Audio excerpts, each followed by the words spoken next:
ఎందుకు రాను అన్నాడో కూడా చెప్పాడు అక్కడ. మీకు అర్థమైందా? ఎందుకు రాను అన్నాడు? మీరు లోబడనల్లని ప్రజలు కనుక, మీరు ఎక్కడో ఒక చోట పొరపాటు చేస్తారు కనుక నాకు కోపం వచ్చి మిమ్మల్ని చంపేస్తారు, అందుకే నేను రాను అన్నాడు ఆయన. దేవుని సంరక్షణ కావాలి, దేవుని కాపుదల కావాలి, దేవుని ఇచ్చే ఆరోగ్యం కావాలి, ఆయన ఇచ్చే వస్త్రాలు కావాలి, ఆయన ఇచ్చే అన్ని దోత కావాలి, అన్నీ కావాలి. కానీ దేవుడు మాత్రము వద్దు.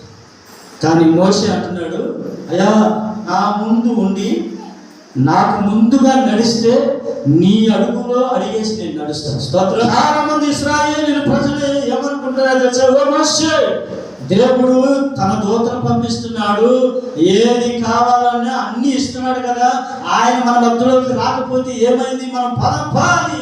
కొందరు తొందర చేసే వాళ్ళు ఉన్నారు, కానీ మోషే మాత్రం కదలడం లేదు. స్తోత్రం చేద్దామా గట్టిగా. ఎన్ని బాధలున్నను, ఇబ్బందులైనను, ఎంత కష్టమొచ్చినా నిష్ఠురమైనను. కలిసి ఎన్ని బాధలున్నను, ఇబ్బందులైనను, ఎంత కష్టమొచ్చినా నిష్ఠురమైనను. నీ మాట చాలయ్యా, నీ చూపు చాలయ్యా, నీ తోడు చాలయ్యా, నీ నీడ చాలయ్యా.